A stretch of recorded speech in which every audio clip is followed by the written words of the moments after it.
The गजब Haryana YouTube channel देखने वाले सारे दर्शकों में मंजीत कोत की राम राम। साथियों, आप सभी को पता है कि कल बंगाल और 5 स्टेटों का इलेक्शन था, उसका रिजल्ट आ चुका है। और एक बड़ी बात यह है कि एक देश के राजा ने, एक देश के अहंकारी राजा ने अपनी पार्टी बढ़ाने के लिए, अपने ज़मीर को बचाने के लिए उसने देश को शमशान घाट में बदल दिया। कुछ इस तरह की बातें भी सामने आ रही है, सोशल मीडिया पर भी काफ़ी वायरल हो रहा है, क्योंकि एक देश के राजा ने ही इतनी बड़ी गलती कर दी और देश को शमशान घाट की तरफ धकेल दिया है। मैं ये बात क्यों कह रहा, क्योंकि अगर ये बीमारी थी तो क्यों नहीं प्रधानमंत्री जी ने रैलियाँ रोकी, क्यों नहीं जैसे कई ऐसे भी नेता सामने आए जिन्होंने रैलियाँ अपनी कैंसिल करनी पड़ी, लेकिन देश के राजा होते हुए भी उन्होंने रैलियाँ कैंसिल नहीं की। वो अपना वजूद बचाने के लिए, यानी एक महिला से लड़ने के लिए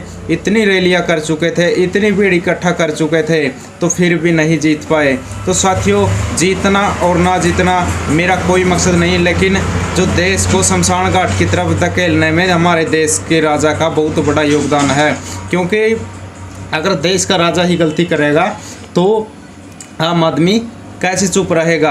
अगर देश के राजा को लाखों भीड़ इकट्ठे करने की इजाज़त है तो आम आदमी या फिर 5 आदमी क्यों नहीं इकट्ठे हो सकते। तो साथियों, मेरा यही सवाल है कि देश के राजा ने ही शमशान घाट की तरफ देश का मुंह किया है। इतनी मौतें हो चुकी है कि अंदाज़ा भी नहीं लगाया जा सकता, क्योंकि सरकार है वो आंकड़े दबा रही है, लको रही है। तो कुछ इस तरह के मुख्यमंत्री से भी सवाल पूछा गया था कि ये आंकड़े क्यों छुपाए जा रहे हैं, तो मुख्यमंत्री ने जवाब दिया कि अभी ये बताने का समय नहीं है। अभी जो दवाई पानी पहुंचाने की बात है, ये डाटा छुपाने वाली बात अभी नहीं बता सकते, क्या मकसद है इनका क्या नहीं। तो साथियों, आपसे यही बात शेयर करने के लिए मैंने ये वीडियो बनाया, क्योंकि देश के राजा ही अगर ऐसी इतनी बड़ी गलती करता है तो आम आदमी तो करेगा। क्योंकि जो एक फोकस होता है एक देश के राजा पर सबसे ज़्यादा है कि देश का राजा क्या कर रहा है। और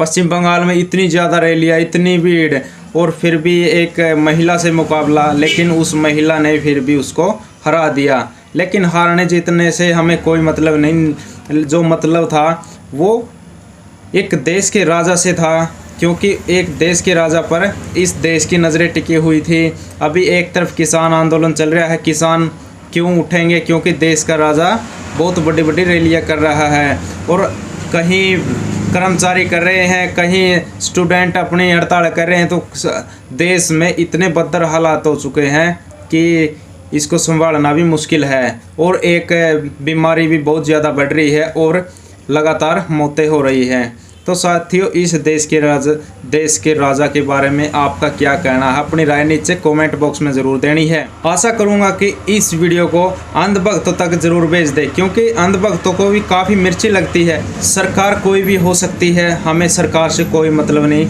लेकिन मतलब है अगर किसी चीज़ की कमी रहती है, क्योंकि 1 साल पहले अगर कोरोना था उसके बाद भी कोई इंतज़ाम नहीं किए गए, ऑक्सीजन की कमी रह जाती है, बेड की कमी रह जाती है, कोई हॉस्पिटल नहीं बन पाता, बड़ी बड़ी मूर्तियां बना दी जाती है, मंदिर बना दिए जाते हैं, उसके लिए चंदा इकट्ठा किया जाता है। तो इस देश का यही सबसे बड़ा दुर्भाग्य है। तो साथियों, इस वीडियो को ज़्यादा से ज़्यादा शेयर ज़रूर करें। धन्यवाद।